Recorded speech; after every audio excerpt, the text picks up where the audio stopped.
Louvado seja nosso Senhor Jesus Cristo. Assim que seja louvado. Amados irmãos, já estamos hoje no 10º domingo após Pentecostes. As leituras que hoje acabamos de ler, que serão lidas em vernáculo, nos colocam diante de uma situação em que existe do verdadeiro cristão, do verdadeiro seguidor de Cristo, uma postura e uma atitude que deverá nortear todo o seu comportamento, toda a sua postura, toda a sua atitude perante os homens e perante Deus. Vejamos o que diz essa epístola, a primeira epístola de São Paulo aos Coríntios.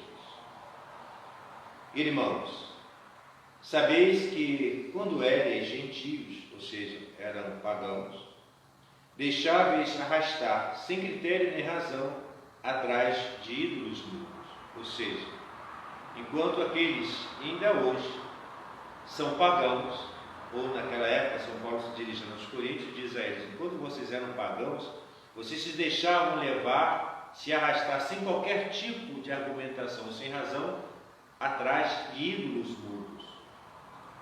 É por isso que vos declaro que ninguém que fale sobre a inspiração do Espírito de Deus diz: maldito seja Jesus. Ou seja, ninguém, absolutamente ninguém, sob a ação do Espírito Santo, jamais irá blasfemar contra nosso Senhor Jesus Cristo. Como também ninguém pode dizer Senhor Jesus. Ou seja, assim como que pelo Espírito Santo ninguém pode blasfemar o nome santíssimo do Senhor, assim também somente pelo Espírito poderá dizer Senhor Jesus, senão sob a inspiração do Espírito Santo. Há certamente diversidade de graças espirituais, ou seja, há uma multidão de variedades dos dons do Espírito Santo, mas o Espírito é sempre o mesmo. Ou seja, essa diversidade de dons, essa diversidade de graças vem sempre do mesmo Espírito. Continua o apóstolo. Diversidade de operações, mas é mesmo Deus que opera em tudo e em todos. A manifestação do Espírito é dada a cada um em ordem, ou seja, com a finalidade ao bem comum. Então Deus, quando distribui seus dons entre os fiéis, a cada um é dado um objetivo em ordem ao bem comum, ou seja, para a glória de Deus e para a partilha e o bem viver dos seus filhos. A um é dada a palavra da sabedoria, pelo Espírito. O que é a palavra da sabedoria? É o conhecimento da palavra de Deus, o aprofundamento da sua mensagem. A outra, a palavra da ciência, segundo o mesmo Espírito. O que é a palavra da ciência? É o do conhecimento, da profundidade das coisas. A outro, o dom de curar, neste único Espírito. Até o dom da cura, ao qual algumas pessoas possuem. A outro, o poder de fazer milagres. Sim, há pessoas que têm o poder de fazer, não por si o poder, mas pelo Espírito. A outro, a profecia, ou seja, o anúncio da palavra e a presciência dos acontecimentos. A outro, o discernimento dos Espíritos, ou seja, a pessoa que tem a capacidade dada por Deus de poder distinguir nas pessoas as suas intenções. A outra, variedade de línguas, ou seja, pessoas que possuem o dom de se manifestar em vários idiomas, conforme a vontade de Deus, para que seja compreendida a mensagem. A outra faculdade de as interpretar, ou seja, pessoas que, ao conhecer certas linguagens, possuem o dom da interpretação. Todavia, é sempre um só e o mesmo Espírito que faz tudo isso, repartindo por cada um consoante lhe apraz, ou seja, conforme é a sua vontade. Então, São Paulo coloca essa verdade aos coríntios, ou seja, todo mundo possui os dons diversificados. Todos esses dons são dados por um único e mesmo Espírito. Não existe na Igreja de Cristo quem age por si próprio, ou se age por si próprio já não está agindo sob a ação do Espírito. Todos nós devemos estar disponíveis e aptos a recebermos a influência e a ação do Espírito Santo. Como batizados, como crismados e devotados a uma ação de evangelização na igreja, cada um recebe o dom próprio que Deus designou para si.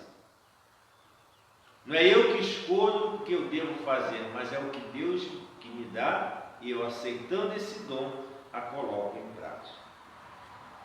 Diz o Evangelho de Lucas, que acabamos de ouvir, Lucas capítulo 18, versículos de 9 a 14.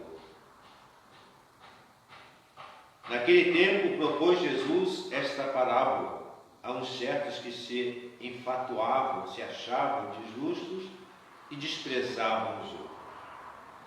Diz Jesus: subiram 2 homens ao templo a fazer oração. Um fariseu e outro publicano. O fariseu de pé orava no seu interior desta forma: graças te dou, ó Deus, porque não sou como os outros homens, ladrões, injustos, adúlteros, nem, por exemplo, como esse publicano.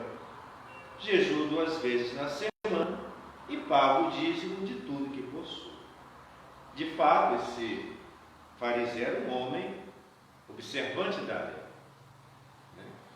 Ele era um homem que buscava seguir os preceitos de Deus conforme as prescrições de Moisés. Até aí tudo bem. Essa era a obrigação dele enquanto crente, enquanto fiel, enquanto um homem devotado às prescrições e aos mandamentos de Deus. Todavia, alguma coisa estava de errado nele. E é justamente isso que o evangelista continua na narrativa. O publicano, porém, seja por outro lado, conservando-se à distância, ou seja, dentro do templo, ele não estava próximo ao Santo dos Santos, ou seja, aquela área reservada aos sacerdotes, ele se colocava à distância. Nem sequer se atrevia a levantar o olhar ao céu. Vejam, nem sequer se atrevia, ousava a elevar os seus olhos ao céu. O que ele fazia de Jesus? Era bater no peito, dizendo: meu Deus, tende piedade de mim, que sou pecador. Vejam a atitude discrepante desse publicano com a atitude desse fariseu. Enquanto o outro se jactava diante de Deus, se comparando aos outros, se colocando numa atitude de superioridade e ainda se comparando em relação àquele publicano que se encontrava ali do lado dele, diante do mesmo Deus. Aquele publicano, quem era o publicano? O publicano era aquele homem que trabalhava para o Império Romano, ou seja, para o estrangeiro. O fariseu, os fariseus em geral, a seita farisaica, era um grupo de homens legalistas que procuravam seguir a lei de Moisés e que, além da lei de Moisés, eles ainda acrescentavam coisas que não pertenciam à lei, para mostrar uma devoção que aquele nosso Senhor desmascara como falsa. E o publicano era aquele servidor, que também era judeu, mas que por questão pessoal, por questão de necessidade, ele servia também ao estrangeiro, servia ao opressor, ao Império Romano. O publicano era o cobrador de impostos. E vejam a atitude desse fariseu e a atitude desse publicano. O publicano se colocava, primeiro, à distância. Segundo, não ousava levantar os seus olhos aos céus. E o terceiro batia no peito e dizia: meu Deus, tende piedade de mim, que sou pecador. Ele não se comparava, não se jaquetava, ele não se gabava de ser um praticante da lei. Ele simplesmente se colocava numa atitude de humildade, de humilhação, numa atitude totalmente correta diante do Criador. A humildade é um dom especial, é uma meta a se alcançar. A própria palavra humildade vem de humilis, humus, com H-U-M-U-S, humus quer dizer terra. É a pessoa que se volta para a terra, se volta para o chão, se volta para baixo. Continua o evangelista nas palavras de Jesus. Afirmo-vos que foi este, ou seja, o publicano, que voltou justificado para a sua casa, e não o outro, ou seja, o fariseu. Porque quem se exalta será humilhado, e quem se humilha será exaltado. Diante de Deus, nós devemos ter uma única atitude, uma única postura, um único comportamento. É de humildade. Eu não sou melhor que ninguém. O fato de eu ser sacerdote, o fato de eu celebrar a missa, isso não me faz melhor do que ninguém. Muito pelo contrário, me coloca em risco de me tornar o pior de todos. Pelo fato de simplesmente eu ser um homem pecador. Só alcançaremos a perfeição quando nós perfazermos a nossa vida aqui na terra, completarmos o nosso transcurso humano e de forma póstuma, ou seja, após a morte, vamos merecer, se assim Deus o entender e se Deus assim o permitir, a visão dele no céu. A atitude da humildade tem que ser sempre a atitude do autêntico cristão, do autêntico fiel, do autêntico crente que de fato teme a Deus, se reconhece como nada, como miserável diante do Senhor.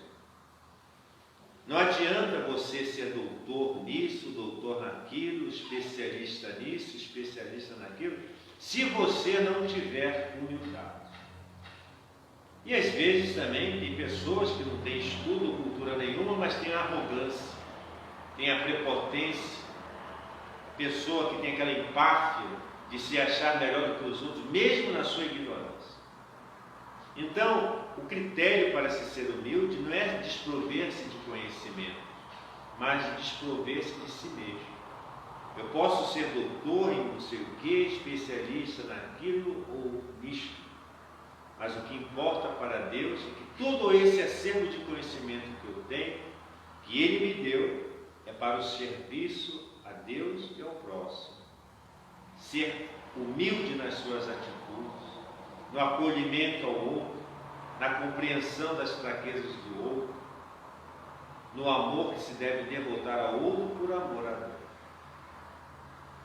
Devemos buscar ser como Jesus, que na sua glória de Deus, no céu, se despojou de tudo isso, se humilhou e se fez obediente como homem, Deus humanado, se fez obediente até a morte, e morte na cruz. E a isso nos remete essa atitude da humildade, a Nossa Senhora, quando o arcanjo Gabriel se apresenta a ela e anuncia a grande mensagem de que ela seria a mãe do Salvador. Ela também, na sua grandeza espiritual, plena de graça, ela se coloca como serva do Senhor, como escrava do Senhor, submissa à vontade do Senhor. Quando o anjo fala para ela, ave, que é o contrário de Eva, a Eva que era orgulhosa, a Eva que no paraíso tinha tudo, tinha o estado da semelhança, a imagem e semelhança de Deus, Nossa Senhora, ela é saudada ao contrário de Eva, ela ave. Maria, cheia de graça, você foi escolhida por Deus.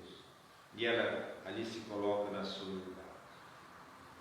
Então, os exemplos de Jesus, de Maria, e de todos os santos. São aqueles que se colocam diante do Senhor na sua baixeza, na sua insignificância, no seu nada. E assim nós devemos ser, amados irmãos, também na nossa vida diante das pessoas. O fato de você às vezes ter uma situação econômica melhor, o fato de você ter condições de ter estudado num colégio melhor, numa faculdade melhor, de ter uma profissão que lhe proporcione um certo conforto, ensinado lhe faz ser melhor do que de quem não teve essa oportunidade ou de quem não teve a capacidade de adquirir isso. Mas a nossa atitude sempre tem que ser de despojamento e diante de Deus nos colocarmos como o pior dos homens, sempre nos reconhecendo como pecadores, porque nos colocando na situação de pecadores, nos colocamos abertos à graça do Senhor, que a tudo transforma, que a tudo eleva e que nos exaltará na nossa baixeza a glória do céu por toda a eternidade. Louvado seja nosso Senhor Jesus Cristo. Assim seja louvado.